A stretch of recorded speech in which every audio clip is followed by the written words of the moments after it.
சின்ன மருமகள் அடுத்த வார எபிசோடில் பார்த்திங்க அப்படின்னா தமிழ்ச்செல்வி வந்து படிச்சுக்கிட்டே ஒரு ஹோட்டலில் நைட்டும் பகலுமா வேலை பார்த்துட்ருக்காங்க. அப்போ பார்த்திங்க அப்படின்னா இந்த விஷயம் சேதுபதிக்கே தெரியாது. சேதுபதி வந்து அவங்க கூட வேலை பார்க்குறவங்களோட யதார்த்தமாக அந்த ஹோட்டலுக்கு சாப்பிட போயிருப்பாங்க. அங்கே வந்து தமிழ்ச்செல்வி தான் ஆர்டர் எடுப்பாங்க. இதை பார்த்த சேதுபதிக்கு பார்த்திங்கன்னா என்ன இந்த ஹோட்டலில் வேலை செய்கிறா அப்படின்னு சொல்லிட்டு யோசிச்சுட்டு இருப்பாங்க. ஆனால் சேதுபதி அந்த இடத்துல கோவமே பட மாட்டாங்க.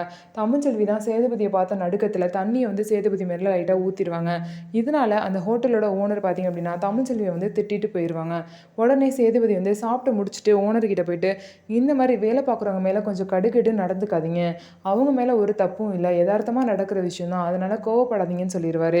அவர் ஓனர் பார்த்தீங்க அப்படின்னா சரிப்பா நான் இனிமேல் யார் மேலேயும் கோவப்படுறேன்னு சொல்லிடுவாங்க. அதுக்கப்புறம் தமிழ்ச்செல்வி வீட்டுக்கு வந்ததுக்கப்புறம் நீ என்ன பண்ணிட்டு இருக்க, எதுக்கு தேவையில்லாமல் ஹோட்டலுக்குலாம் வேலைக்கு போயிட்டு இருக்க, உன்னை யார் போக சொன்னா அப்படின்னு சொல்லிட்டு தமிழ்ச்செல்வியை வந்து சேதுபதி வந்து கேள்வி கேட்குறாங்க.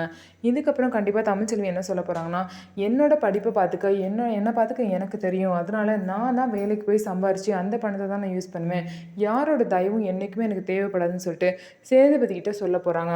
இதனால கண்டிப்பாக சேதுபதி ரொம்பவே ஹர்ட் ஆவாங்க. இதுக்கு எல்லாத்துக்குமே சொல்யூஷன் பார்த்தீங்க அப்படின்னா சேதுபதி தமிழ்ச்செல்வியை முழுசாக புரிஞ்சுக்கிட்டு அவங்க கூட வாழ்ந்தா மட்டும்தான் திரும்ப அவங்க வாழ்க்கை பழைய நிலைமைக்கு வரும்.